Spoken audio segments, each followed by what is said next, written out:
vous allez trouver ici votre compte. La semaine prochaine, on va attaquer les exercices et puis la séance d'après, on va revenir à la transformée de Fourier analogique et par la suite, on va aller vers l'échantillonnage selon la méthode de Shannon pour aller vers le monde numérique. Donc, c'est comme ça que je vais faire le passage, puisqu'on fait qu'une seule séance par semaine, donc on n'a pas beaucoup de temps, donc c'est pour ça que je fais cette gymnastique, afin que les étudiants puissent suivre le déroulement du traitement de signal, du monde analogique au monde discret, et puis du monde discret vers la transformée de Fourier en fréquentiel, au monde fréquentiel, et puis du monde fréquentiel vers le monde numérique échantillonné selon la loi de Shannon. Et vers la fin, on va terminer par la transmission, c'est-à-dire les systèmes de transmission en utilisant les équations de Shannon pour pouvoir interpréter tout ce qu'on va faire sur les 4 premiers chapitres. Donc on termine par l'application sur les systèmes de transmission numérique. Bien. Donc, avant de commencer, donc on va parler de la statistique. Donc, pourquoi on s'intéresse à la statistique? Parce que c'est une science qui permet l'observation des échantillons. Donc, c'est le démarrage de l'échantillonnage avant de passer de l'analogique vers le numérique. Donc, avant d'aller vers Shannon, on est obligé de revoir la représentation échantillonnée par rapport à des notions physiques. Alors, ces notions physiques, elles sont généralement dites variables. Donc, on parle de notions physiques ou bien de caractères physiques, ou bien, d'une façon générale, on dit variable aléatoire. Cette variable, c'est la plus petite quantité qui échantillonne une étude statistique ou bien un signal aléatoire ou bien un signal discret, si on peut dire. Avant d'aller vers les signaux, c'est-à-dire avant d'appliquer ces signaux, on va d'abord l'appliquer sur les échantillons qui sont notés variables. D'accord? Donc cette variable, puisque nous sommes dans un monde tridimensionnel, donc ces variables, on va garder la nomenclature mathématique qui est x, y, z, qui représente les variables statistiques qui représentent variables statistiques, qui sont impliquées dans l'étude d'échantillonnage d'un signal discret. Alors, les valeurs possibles de la présence des variables, on va les appeler modalités, mais on ne va pas utiliser trop ce mot modalité parce qu'il est beaucoup plus spécifique pour les télécoms. Mais puisque vous n'êtes pas télécom, donc je vais juste dire que ces modalités représentent, c'est la variable elle-même. Donc, lorsqu'on dit modalité en télécom, en électronique ou bien en électrotechnique, on dit variable. Donc, je ne vais pas trop parler de modalité parce que ça, c'est une partie télécom qui ne vous concerne pas. On va peut-être faire appel à modalité. Lorsque je dis modalité, peut-être parce que je suis du monde télécom, du département télécom, généralement, au lieu de dire variable, je dis modalité ça dépend abus de langage, ça dépend habitude. Mais lorsque je dis modalité, veut dire variable. C'est la même chose, ça veut dire X, Y ou Z. C'est la variable des échantillons d'un signal discret ou bien d'une étude statistique échantillonnée sur des échantillons qui sont aussi des variables. Alors, l'ensemble des variables est appelé domaine de la variable, c'est-à-dire l'ensemble, parce que cette variable, elle va varier sur un ensemble, sur un ensemble d'échantillons qu'on va appeler domaine. Et ce domaine, il est domaine de quoi? Domaine de la variable. Ça, c'est quelques définitions que je vais utiliser parce que c'est des mots que je vais répéter souvent. Donc, c'est juste pour noter qu'est-ce que ça veut dire variable, qu'est-ce que ça veut dire modalité, qu'est-ce que ça veut dire domaine variable, qu'est-ce que ça veut dire échantillon. Donc, c'est avec ces définitions que je vais présenter mon cours. Alors, on va passer, avant de passer au calcul des échantillons, on va définir aussi qu'est-ce que ça veut dire une série statistique. Une série statistique, c'est une suite de valeurs qui sont échantillonnées ou bien une suite de valeurs qui représentent des variables ou bien échantillonnées sur un domaine, sur un ensemble de mesures. du point de vue, pourquoi je dis mesure? Parce que nous sommes des technologies, donc je vais orienter tout le signal discret vers des applications technologiques et surtout vers les applications de spécialités électrotechniques. Je vais pas parler du domaine télécom, mais je vais parler du domaine électronique. Même les exemples que je vais donner, ils sont liés à votre domaine pour que vous faites la liaison avec le traitement de signal discret qu'on est en train de faire et l'application sur le domaine numérique. Donc, ce que vous allez voir, peut-être vous l'avez déjà vu. Si vous l'avez déjà vu, c'est bien. C'est-à-dire, je vais les répéter avec les nomenclatures spécifiques à mon cours. Et si vous l'avez pas déjà vu, donc vous allez suivre et vous allez peut-être comprendre. Si je vais un peu vite, il faut m'arrêter.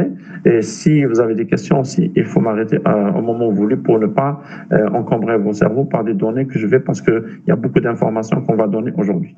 Alors, la variable aléatoire, donc c'est une variation d'un certain nombre de variables sur un domaine. On appelle ça la série statistique. Elle est notée XI et le I varie de 1 jusqu'à N, c'est des entiers naturels, c'est-à-dire elle appartient à l'ensemble N étoiles. Donc vous avez X1, X2, X3, c'est des échantillons qui sont mesurés.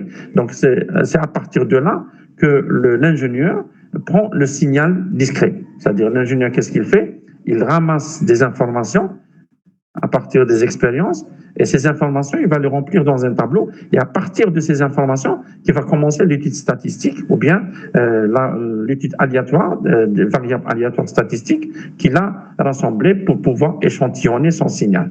Avant d'aller vers Shannon, hein, d'accord, on se met d'accord.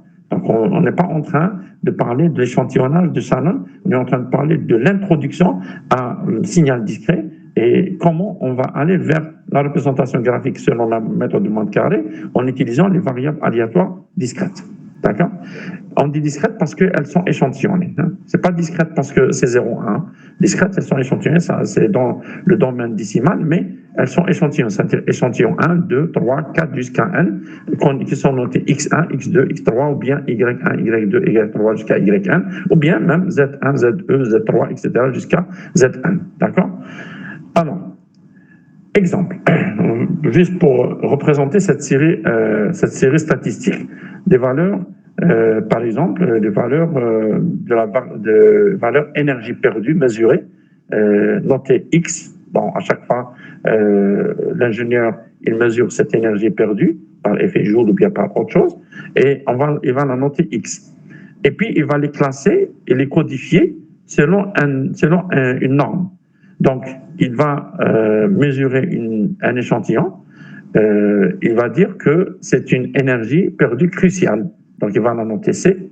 C'est une énergie perdue moyenne, c'est-à-dire elle est dans l'ordre moyenne, il va la noter M. C'est une énergie variable, donc elle varie selon les conditions de transport ou bien les conditions de câblage qui sont utilisées, donc il va la noter V. Et c'est une petite énergie perdue, c'est-à-dire il va dire qu'elle est douce, elle n'est pas cruciale, elle n'est pas variable, elle n'est pas moyenne, mais elle est très, très, très petite, elle peut être négligeable, il va la noter D. Donc, il va faire 20 fois les mesures, et à chaque fois, il va dire, voilà, cette mesure, elle est cruciale, cette énergie perdue cruciale, ou bien moyenne, ou bien variable, ou bien peu. Les résultats, selon l'exemple que je vais donner, les résultats qui sont obtenus représentent la série statistique. Mais avant qu'il la représente série statistique, la première des choses, il va donner le tableau d'échantillonnage que lui a mesuré, que l'ingénieur a mesuré. Alors, ce tableau d'échantillonnage, il va noter comme les définitions. Donc, il va mesurer sur échantillon 1, c'est-à-dire sur un cap, il va mesurer l'énergie, il va dire, bon, la puissance qu'il a, l'énergie qu'il a mesurée, soit qu'elle est très, très importante, donc il dit que c'est une perte d'énergie cruciale. Si elle est moyenne, il va dire M, si elle est variable, il va dire V, si elle est petite, c'est-à-dire négligeable, il va dire D. D'accord? Et donc, il a mesuré sur 20 échantillons, il a trouvé ce tableau. D'accord? Chaque fois, il prend une note sur un brouillon, donc il remplit un tableau sur 20 échantillons. Donc, ici, on a 20 échantillons. Alors, X1, la première valeur sur le tableau, elle représente la valeur pour I est égal à 1. C'est la première valeur de la série statistique XI. Donc, X1, il a trouvé qu'elle est moyenne. Il a mesuré encore une fois, il a trouvé que c'est une énergie moyenne. Il a mesuré encore une troisième fois, donc il a trouvé le X3, qui est une énergie faible. D'accord? Et puis, il a mesuré sur le quatrième échantillon. Il a trouvé que c'est une grande valeur, donc il a noté C. Sur la cinquième, il a trouvé C, etc. Donc, il a fait ces mesures-là sur 20 échantillons et il a rempli ce tableau. Donc, ce tableau, il se remplit d'une façon empirique. Empirique, c'est-à-dire d'une façon expérimentale. Ce n'est pas un tableau qui va le remplir, comme on va voir tout à l'heure, les tableaux statistiques qui vont se remplir par des formules. Non, ce tableau, c'est des résultats du terrain. D'abord, c'est la première des choses que l'ingénieur, avant de faire le traitement de signal, il doit avoir une base de données sous forme d'un tableau, d'accord, qui représente les échantillons ou bien les variables de la série aléatoire du signal statistique que lui, il va dessiner par la suite. D'accord? Alors, une fois qu'il trouve ce tableau, il va calculer ce qu'on appelle la fréquence. Et le tableau, d'abord, il va calculer l'effectif, puis la fréquence, et il va commencer à remplir le tableau statistique. Et le tableau statistique, on va le remplir à chaque fois lorsqu'on fait des mesures. À chaque fois, lorsqu'on a des échantillons, on fait des mesures, donc on va essayer de remplir un tableau. Donc à chaque fois, on va ajouter une colonne, afin de cumuler le tableau. Il y a 7 ou 8 colonnes, donc une colonne. Donc on va commencer le démarrage, on va commencer par la fréquence. La fréquence, elle est égale à NI sur N. Qu'est-ce que ça veut dire NI? NI, c'est le nombre de fois que l'échantillon s'est répété. Par exemple, dans notre cas, pour M, regardez combien de fois elle s'est répétée. Donc, on dit NI.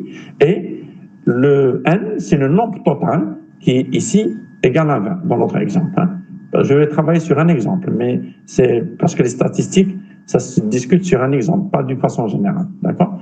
Donc, par exemple, on a M, il s'est répété une fois, regardez sur le tableau, une fois, 2 fois, 3 fois, 4 fois, 5, 6, 7 fois. D'accord? Donc, le NI est égal à 7 sur le nombre total des échantillons qui est égal à 20. Donc, il va déterminer ce qu'on appelle la fréquence d'échantillonnage. D'accord? Cette fréquence d'échantillonnage, que NFI est égal à NI sur N, que Shannon a utilisé pour déterminer l'échantillonnage et la conversion du signal analogique vers le signal discret. D'accord? Donc, c'est cette formule de base avec laquelle elle a commencé. Donc, cette fréquence d'échantillonnage, elle est notée FJ. Normalement, FI, pardon, je me suis trompé ici, il faut corriger. Donc, je vais corriger avant d'envoyer le document. FI qui est égal à NI sur N. NI, c'est le nombre de fois où la variable aléatoire XI s'est répétée de la même façon sur le nombre total des échantillons. Alors, on va voir, par exemple, dans notre exemple là, on va classer selon ce que l'ingénieur a demandé, bien a donné comme codification, c'est MVD. Donc, c'est MVD, ce sont les variables aléatoires. D'accord? Donc, on va les retrouver sur le tableau des statistiques, sur la première colonne qui est notée XI. Donc, X1, c'est C, X2, c'est M, X3, c'est V, et X4, c'est D. D'accord? Donc, alors le C, il s'est répété combien de fois sur le tableau des expériences réalisées par l'ingénieur? Il va compter, voilà, 1 fois, 2 fois, 3 fois, 4 fois, 7 fois. Donc, il y a bien maintenant actuellement, là, c'est un exemple de 20 échantillons. Mais lorsque c'est un exemple de 100 000 échantillons, 1000 échantillons, il ne va pas compter à la main comme ça, comme on est en train de faire. Il y a des algorithmes qui permettent le comptage du nombre d'échantillons, de répétition de la même valeur de l'échantillon sur la variable aléatoire XI. D'accord? Mais là, puisque c'est un petit exemple, donc je vais vous apprendre comment cet algorithme fonctionne. Mais par la suite, vous allez utiliser des logiciels qui vous permettent de faire les calculs. D'abord, il faut comprendre comment ça fonctionne. Alors, sur la deuxième colonne, on va classer le nombre de fois où la valeur C s'est répétée dans le tableau d'expérience. Donc, on a trouvé 9. Le nombre de fois où M s'est répété, on a trouvé 7. Le nombre de fois où V s'est répété, c'est 2 fois. Le nombre de fois où D s'est répété, c'est 2 fois. Donc, si on vérifie, effectivement, donc, avec le tableau, la deuxième colonne, tu viens le tableau expérimental donné par l'ingénieur. Donc, ça, c'est la première base de données sur laquelle il va travailler. Je répète, moi j'ai utilisé une base de données de 20 échantillons, mais en réalité sur le terrain, ce que vous allez trouver pour les études supérieures comme pour le PFE ou bien pour le travail que vous allez faire après le master, lorsque vous allez être dans une entreprise, c'est des bases de données qui contiennent peut-être des centaines de milliers de valeurs, ou bien même 1 million de valeurs. Donc, vous ne pouvez pas les compter à la main. Donc, il faut utiliser des algorithmes. Là, c'est juste un exemple. Donc, on est en train d'apprendre comment l'algorithme de comptage, ou bien d'échantillonnage statistique fonctionne. Bien. Donc, on compte sur la deuxième colonne le nombre de fois où c'est répété la variable C, M, V et D. Et puis, sur la troisième colonne, on va utiliser la première formule qui est la base d'échantillonnage, c'est la fréquence d'échantillonnage de cette série statistique. Donc, la fréquence d'échantillonnage, on a dit qu'elle est égale à NI sur le nombre total. Le nombre total, c'est 20, et NI, c'est celui qui a été calculé sur le tableau d'expérimental d'échantillonnage de l'ingénieur. Donc, par exemple, ici, 9 sur 20, ça donne 0,45, etc. 7 sur 20, ça donne 0,35, 2 sur 20, c'est 0,10, et puis 2 sur 20, 0,10. Là, il faut que le total des fréquences FI doit être égal à 1. La somme, pour vérifier, la somme des fréquences FI doit être égale à 1. Si vous trouvez une valeur inférieure à 1 ou supérieure à 1, ça veut dire une erreur dans le calcul de la fréquence d'échantillonnage. Très bien. Donc, jusqu'à ici, nous avons défini la série statistique, d'accord? Bon, je vais vite parce que je pense que c'est des notions que vous l'avez déjà vues. Et on a défini l'échantillon NI, qui représente la série statistique XI, et puis on a défini la fréquence d'échantillonnage, qui est un paramètre très important pour le tracé, ou bien pour l'étude, ou bien le traitement des signaux discrets. D'accord, c'est la base des signaux discrets. Donc, il faut savoir que la Shannon, qui a donné la théorie ou la fréquence de Shannon d'échantillonnage, elle est basée sur cette petite formule qui, peut-être, elle n'a pas d'importance, c'est NI sur N, mais elle a donné de grands résultats et elle a de grandes avancées pour passer du monde analogique vers le monde discret numérique. Bien. Alors, je continue. Les effectifs et les fréquences aussi, ils peuvent avoir des valeurs cumulées. Donc, regardez le tableau des statistiques au début. Donc, il avait la colonne des XI, la colonne d'échantillonnage et la colonne de fréquence d'échantillonnage. Maintenant, on va l'agrandir un petit peu et on va ajouter deux autres colonnes. On va ajouter la colonne des échantillons cumulés, d'accord, et la colonne des fréquences cumulées. Alors, il faut que la dernière valeur des échantillons cumulés doit être égale à la valeur de n, de nombre d'échantillons. Et il faut que la dernière valeur des fréquences cumulées doit être égale à 100%. D'accord? Doit être égale à une valeur de 100. C'est-à-dire bon, si on peut dire, c'est ici 1,00, mais en pourcentage, parce que là, j'ai oublié de mentionner, le 100 ADA, c'est pourcentage. Donc, on peut dire 45%, 80%, etc. Donc, on va avoir un certain, 4,5%, 8,5%, on va avoir un certain nombre de pourcentages qui représentent la valeur cumulée. Donc, le total, normalement, doit être égal à 1. D'accord? Monsieur 100. 100%, ou bien la valeur 1. Il y a une erreur, je dois ajouter un point ici, de 1,1. Alors, la valeur cumulée pour les échantillons. La première valeur, donc avant il y avait 0, donc la première valeur c'est 0 plus 9. 0 plus 9 ici, ça donne la première valeur 9. Et puis, cette valeur, on va lui ajouter le N2 pour la deuxième variable aléatoire, XI. On va lui ajouter le nombre Taha, donc 9 plus 7, ça donne 16. Et puis 16 plus 2, ça donne 18. Et puis 18 plus 2, ça donne 20, qui doit être égal au nombre total des NI. D'accord? Donc, ils doivent se correspondre.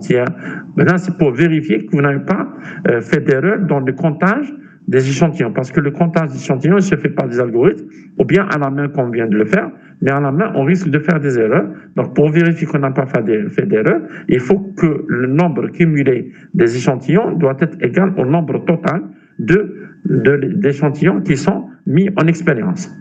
La même chose pour la fréquence. La première fréquence c'est 0, puis la deuxième fréquence 0,45, donc 0,45. Et puis 0,45 plus 0,35, ça fait 0,80. Et puis 0,80 plus 0,10, ça fait 0,90.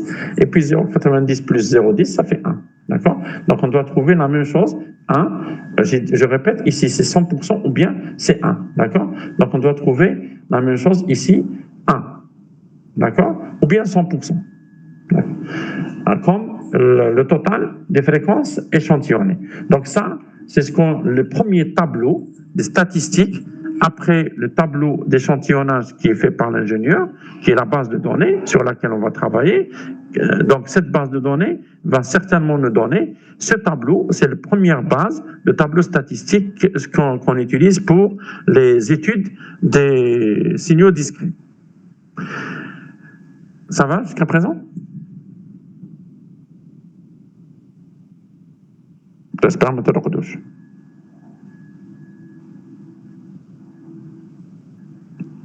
D'accord, donc il n'y a pas de question. Alors je continue. La variable aléatoire aussi, elle peut être représentée par des classes. Donc là, ce qu'on a vu jusqu'à présent, c'est la variable aléatoire échantillonnée par un échantillon, c'est-à-dire une valeur déterminée. C'est ce qu'on appelle les signaux déterministes. Ils ont une valeur déterminée, C, M, V, D, etc. Mais il se peut que, la plupart du temps, les variables aléatoires sont représentées par des classes. C'est-à-dire, parce que tout à l'heure, j'ai donné un exemple où il y a 20 échantillons, donc c'était facile pour faire les calculs, mais si le nombre augmente, il vaut mieux représenter, au lieu d'échantillonner échantillon par échantillon, et comme ça, dans cet exemple, par exemple, qui est dans le tableau, présenté devant vous, on va avoir plusieurs valeurs. Donc, plusieurs valeurs, ça peut être 100 valeurs, ça peut être 1000 valeurs, etc. Et c'est difficile de faire l'échantillonnage sur plusieurs valeurs. De préférence, reclasser les échantillons donnés par l'expérience sur des classes. Alors, l'exemple. On a mesuré le diamètre des câbles électriques utilisés dans une installation. Les résultats obtenus sont classés dans le tableau ci-dessus. C'est-à-dire, l'ingénieur, qu'est-ce qu'il a fait? Il est parti dans une chantier où ils sont en train d'installer un réseau quelconque, un réseau électrique ou autre. Donc, il a commencé à mesurer le diamètre du câble utilisé. D'accord? Alors, il a trouvé ces valeurs-là qui sont affichées. Donc, à chaque fois, il fait une mesure, il note. La première mesure, c'est 152, la deuxième mesure, 152, la troisième, 152, la quatrième, 153, et ainsi de suite. Donc, à chaque fois, il la mesure. Donc là, c'est un exemple, hein? C'est pas une réalité, c'est un exemple. Alors, donc, à chaque fois, lorsqu'il fait une mesure, il représente cette mesure sur le tableau, donc il note. Alors, ce tableau, c'est le même que tout à l'heure, que le tableau HADA avec CM, sauf que ici, c'était des valeurs discrètes, d'accord, déterministes, et là, c'est des valeurs variables, d'accord? C'est des valeurs numériques, d'accord? C'est ça la différence. Et deuxièmement, ça, c'est des valeurs qu'on ne peut pas classer en classe, c'est-à-dire elles sont déjà déterministes, c'est-à-dire elles sont déjà classées, C, M, D. Je ne peux pas dire dans une classe C, M, ça, classe D, M, classe V, D. Donc, ils sont déterministes, mais là, non. L'ingénieur nous a laissé, dans la base de données, la main de reclasser ces échantillons par des classes de la variable aléatoire. Alors, on va revenir au tableau de tout à l'heure, donc c'est celui-là, tableau de tout à l'heure, mais cette fois-ci, le XI, c'est nous qu'on va le déterminer. Il n'est pas déterministe, c'est-à-dire il n'est pas donné par l'ingénieur. C'est à nous, l'ingénieur, il nous a donné que ce tableau. Ce tableau, il y a des valeurs de mesure que lui a pris, c'est tout. Et puis, il nous a demandé de faire l'étude statistique sur la variable aléatoire donnée, qui est le diamètre des câbles utilisés dans une installation. D'accord. Alors, nous, qu'est-ce qu'on a dit? On a dit qu'on doit remplir un tableau de statistiques.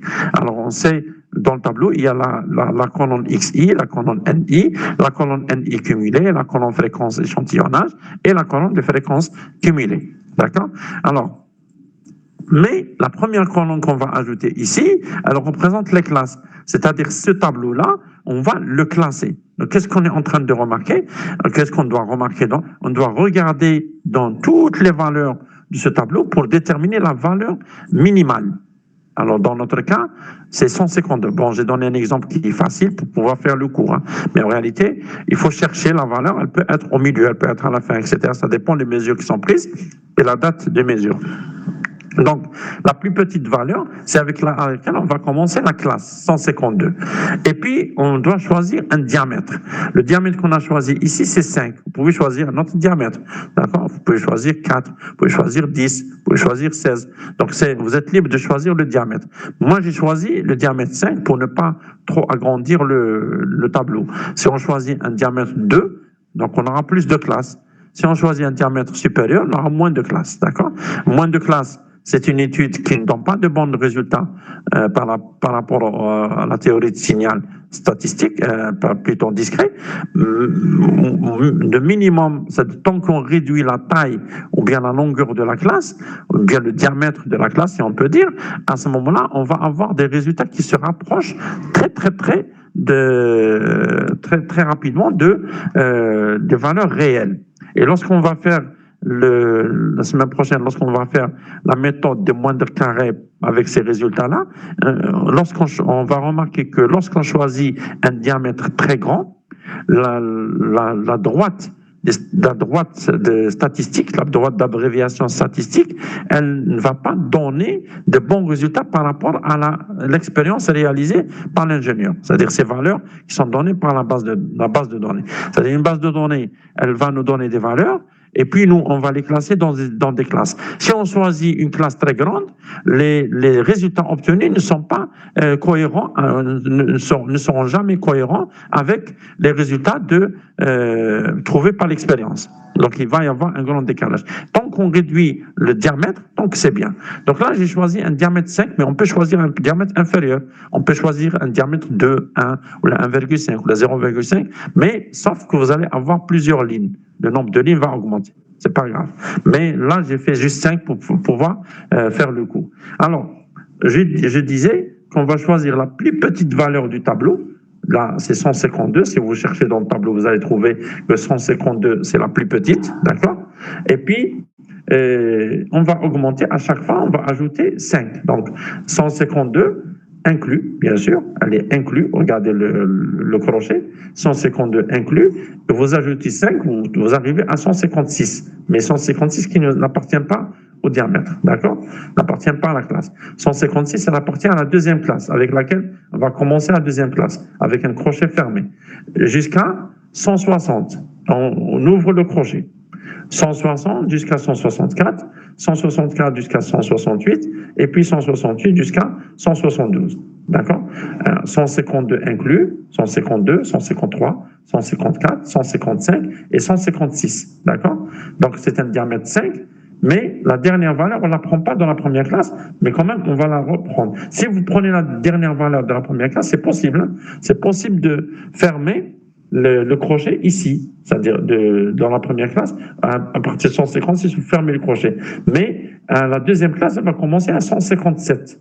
D'accord? Il faut faire attention pour avoir effectivement ici le nombre total d'échantillons. D'accord? Donc, on a dit que l'ingénieur a fait un test sur 50 échantillons et donc il a trouvé ces valeurs-là. Donc, on doit trouver 50 échantillons à la fin. Bien. Donc, la première classe, 152 jusqu'à 156. La deuxième classe, 156 jusqu'à 160. 160 jusqu'à 164. 164 jusqu'à 168. Et 168 jusqu'à 172. Et je me suis arrêté là. Pourquoi? Parce que 172, elle n'existe pas dans le tableau. Mais la valeur 171, elle existe. Donc, la plus grande valeur du tableau, si je remarque bien, c'est 171. Donc, mais la taille de la classe, m'oblige à ajouter toujours 5. Donc, 168, aller jusqu'à 172, mais laissez le crochet ouvert pour dire que 172 n'existe pas dans le tableau. D'accord? Même si vous allez fermer les autres crochets, la dernière classe, si la dernière valeur n'existe pas dans le tableau, il faut mettre un crochet ouvert. D'accord? Pour dire que ça n'appartient pas à l'intervalle d'étude. Très bien. Alors, je reviens donc à la première classe. La classe 152 jusqu'à 156. Donc, on va calculer le XI. Le XI est calculé comment? C'est en prenant la médiane de la classe. C'est le milieu de la classe. C'est-à-dire 152 plus 156 divisé par 2. On trouve 154. Donc ça représente la variable aléatoire. D'accord? Donc, 154 pour la première classe, 158 pour la deuxième, 162, 166 pour les autres classes. De 154, 158, 162, 166 et 170 représentent chacune la moyenne, plutôt le milieu de la classe. Mais ils représentent aussi la série statistique. D'accord? La série statistique de la valeur aléatoire XI. Donc, c'est ça le signal discret sur lequel on va faire des études. D'accord? Alors, je répète, l'ingénieur nous a donné un tableau des résultats expérimentaux, d'accord? C'est-à-dire sur une base de données. Et à partir de cette base de données, nous avons classé les valeurs données par l'ingénieur dans des classes. Et à partir de ces classes, on a tiré la série statistique.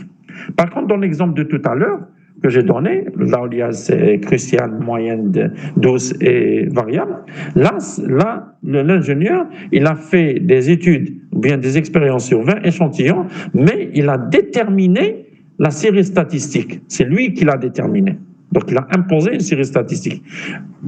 Une différence par rapport à cet exemple de 50 échantillons, là, l'ingénieur nous a laissé libre de déterminer la série statistique. Donc, nous, pour déterminer la série statistique, on est obligé de reclasser ces 50 valeurs dans des classes, d'accord, de les placer, de représenter dans les classes, et de choisir un diamètre.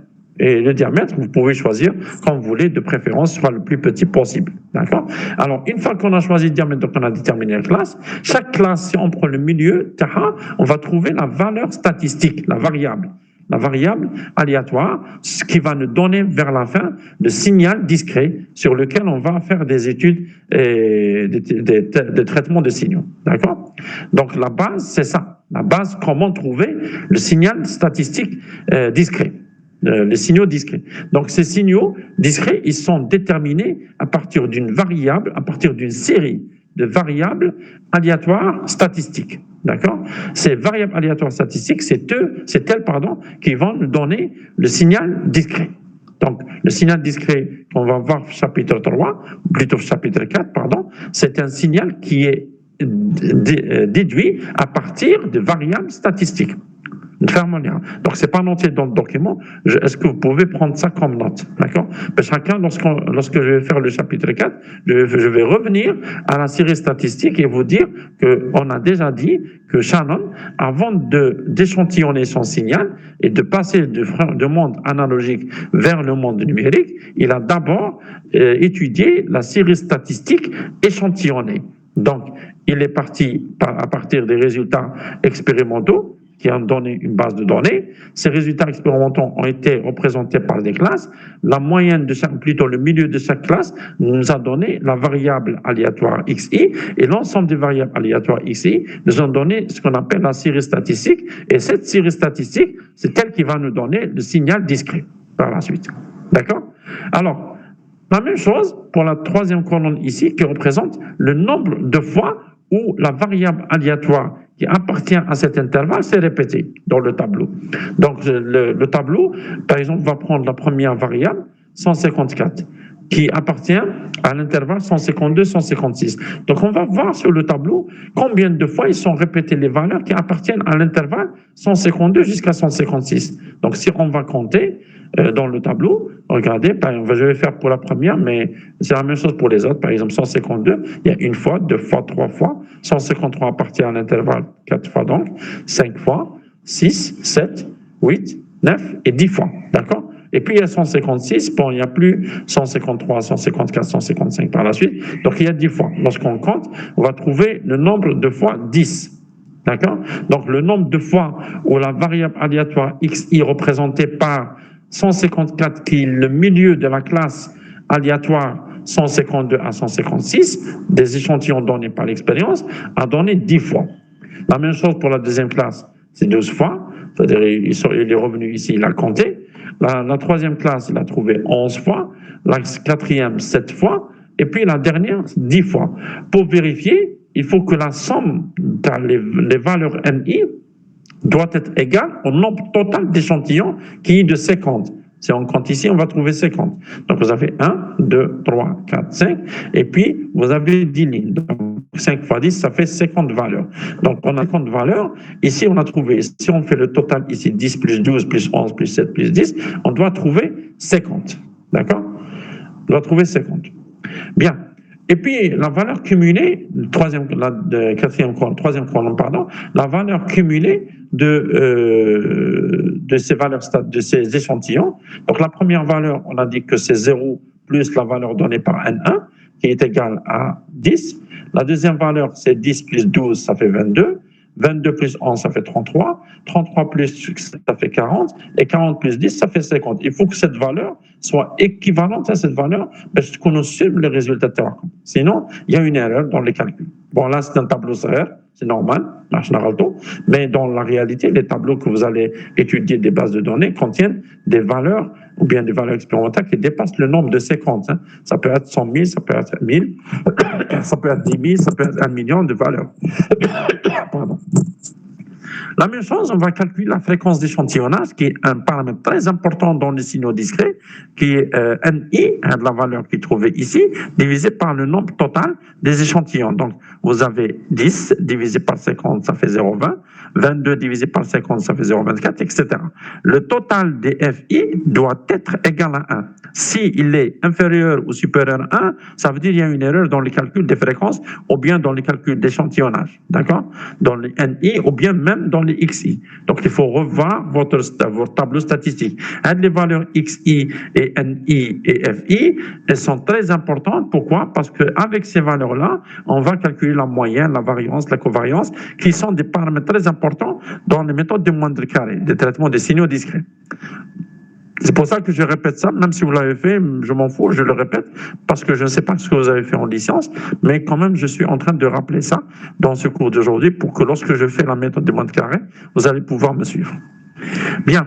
Alors, la fréquence cumulée, c'est comme le nombre d'échantillonnages cumulés. Donc, la première valeur, c'est 0,20, puis 0,20 plus 0,24, ça fait 0,44, et ainsi de suite. Il faut trouver 1, pas 100%, ou bien 1. Donc là, j'ai représenté 100%, j'ai fait exprès, mais normalement 0,1, parce qu'on n'a pas présenté ici le pourcentage, donc de préférence, c'est 0,1.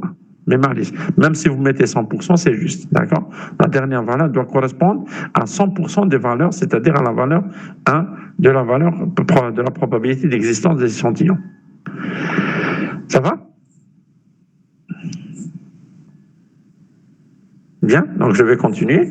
Alors, à partir de ce tableau statistique, on va devoir calculer ce qu'on appelle la moyenne, la variance et la covariance, qui sont des paramètres indicateurs très importants pour la méthode des moindres carrés.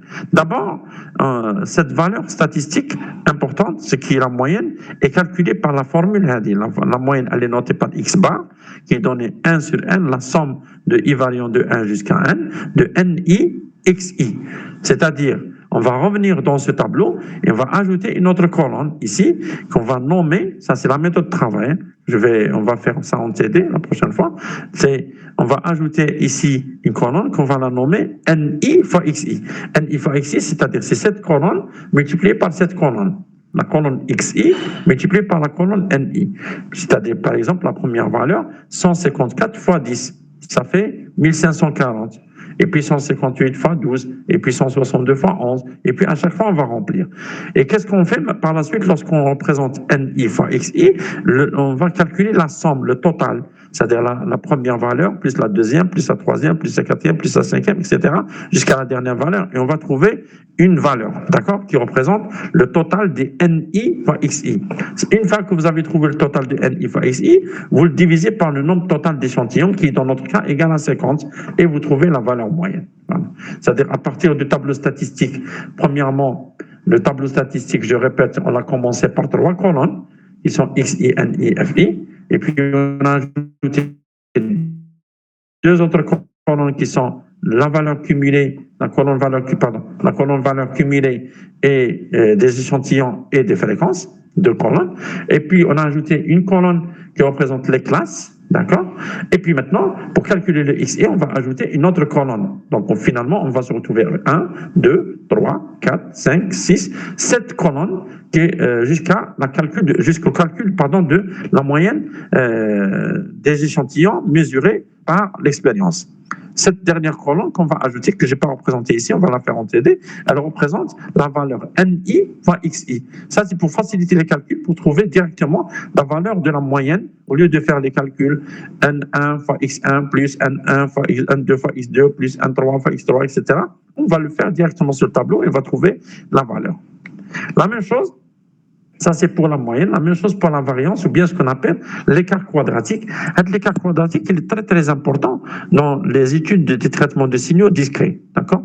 Donc, lorsqu'on va faire la méthode de moins de carré, cet écart quadratique, c'est lui qui va nous déterminer la différence entre les résultats théoriques et les résultats des signaux expérimentaux. Donc, on va avoir un signal expérimental donné par l'ingénieur sur le tableau de base de données, comme tout à l'heure, et on va tracer une droite selon une équation mathématique qui est théorique, d'accord, qui utilise cet écart quadratique. Alors, cet écart quadratique ou bien l'erreur quadratique, on appelle ça écart quadratique ou bien erreur quadratique, c'est une erreur qui est calculée sur l'axe horizontal et l'axe vertical en même temps. C'est pour ça qu'on l'a appelée quadratique, d'accord? Et elle est donnée par la formule suivante, S au carré est égal à 1 sur n, somme des NI fois xi au carré moins la moyenne que vous avez calculée maintenant au préalable au carré. Donc, pour pouvoir calculer cette formule, on va revenir au tableau de statistiques et on va ajouter une autre colonne. Dans cette colonne, on va mettre quoi? On va mettre xi au carré moins x bar au carré, d'accord? Fois ni, bien sûr. Donc, x bar qui est calculé par la colonne qu'on a ajoutée tout à l'heure, et puis on va mettre xi a dit la valeur de xi au carré, par exemple x1 au carré qui est 54, moins la valeur, la moyenne qui est trouvée au carré, le tout multiplié par ni, qui est ici, par exemple, dans le premier cas, 10. La même chose, on va le faire pour le deuxième, 158 au carré, moins la moyenne qui est trouvée au carré, le tout multiplié par 12.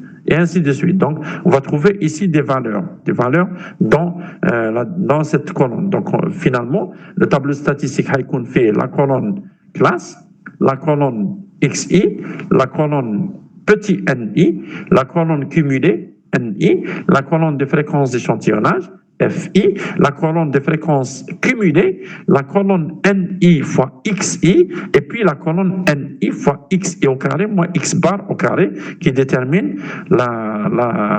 l'écart quadratique, ou bien l'erreur quadratique, ou bien tout simplement, on appelle ça la variance. D'accord? Donc, cette erreur quadratique, elle est déterminée dans ce tableau. Donc, une fois qu'on a calculé ça, on fait la somme, puis on divise par grand N, on trouve directement S au carré égale à ça. D'accord? Donc, ces valeurs moyennes et valeurs écart quadratique sont calculées à partir du tableau statistique. Donc, attention, il ne faut pas faire des erreurs dans le tableau statistique, parce que si vous faites des erreurs dans le tableau statistique, vous allez trouver des erreurs dans la moyenne. S'il y a une erreur dans la moyenne, elle va se répercuter sur la valeur de l'écart quadratique. Et par la suite, on va se retrouver avec un signal discret qui n'a rien à voir avec les signaux donnés par l'expérimental.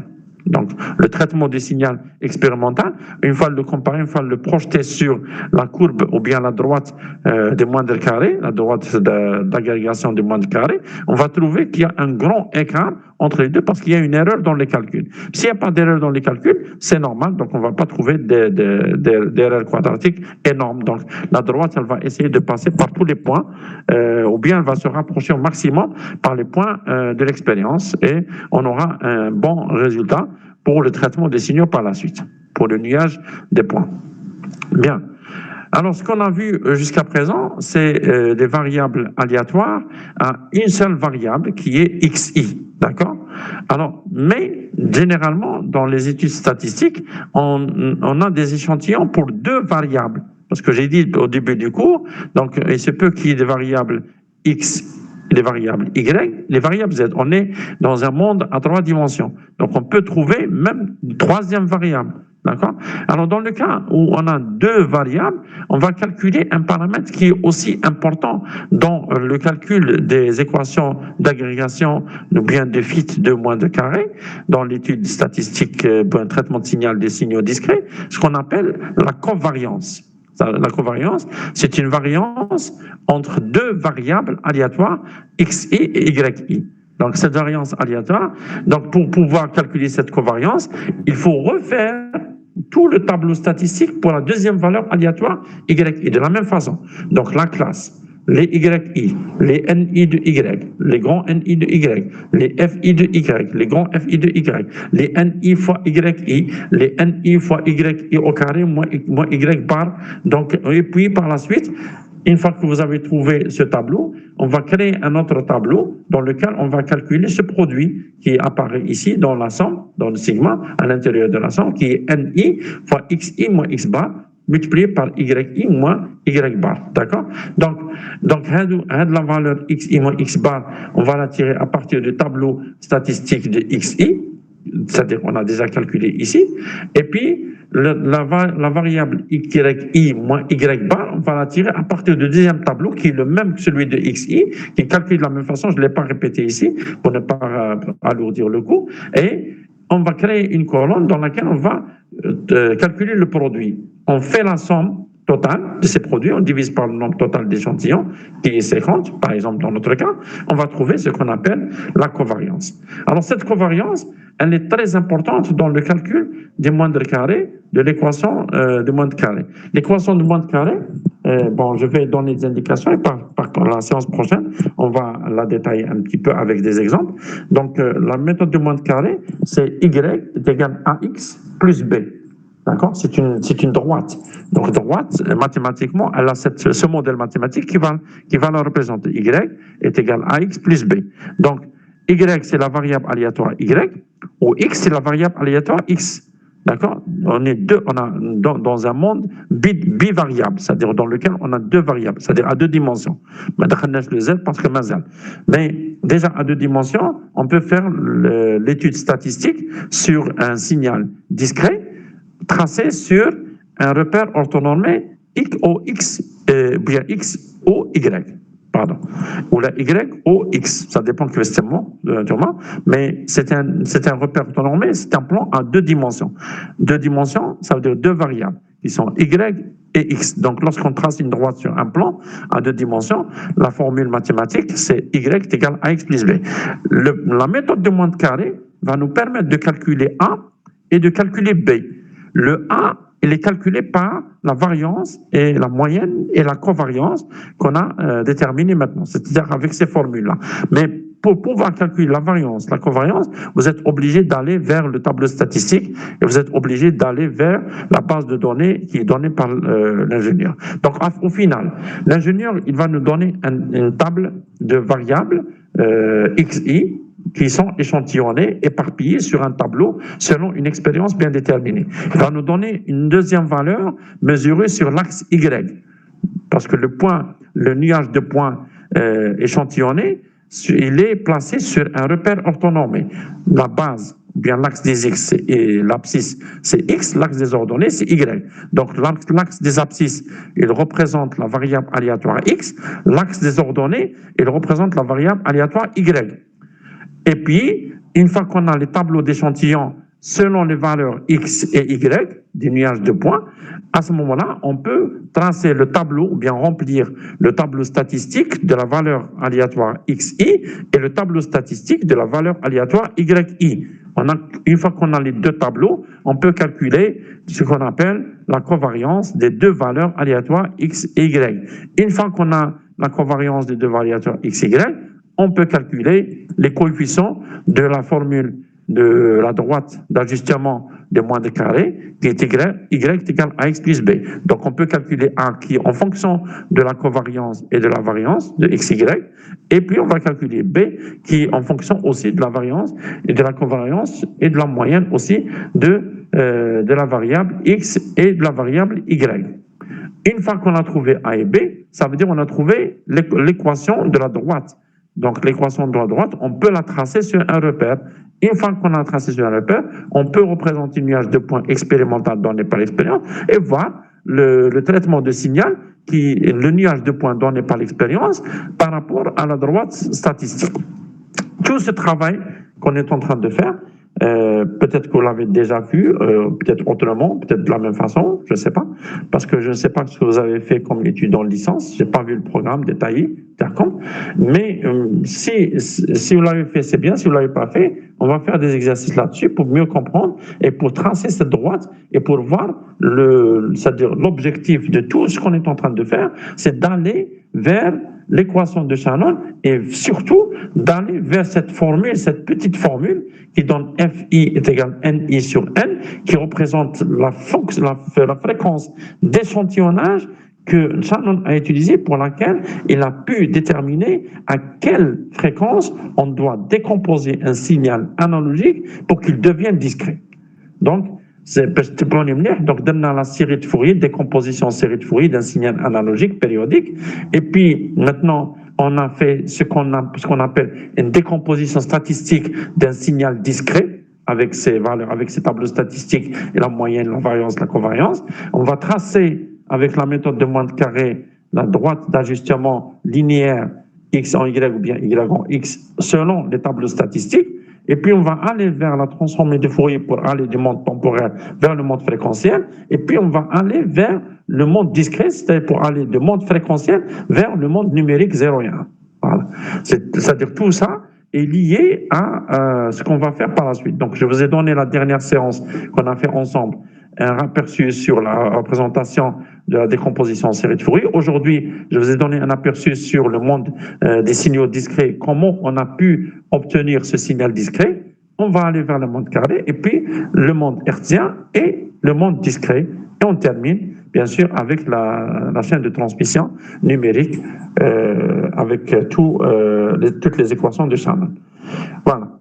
Donc, est-ce qu'il y a des questions? Bien, est-ce que je suis allé très rapidement?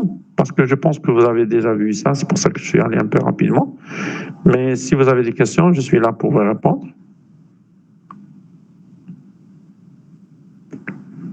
À la belle, il a fin de journée, il y a un juillet, mais quand même. Certainement, il y a une question ou deux. Sinon, ça veut dire que vous avez tout compris.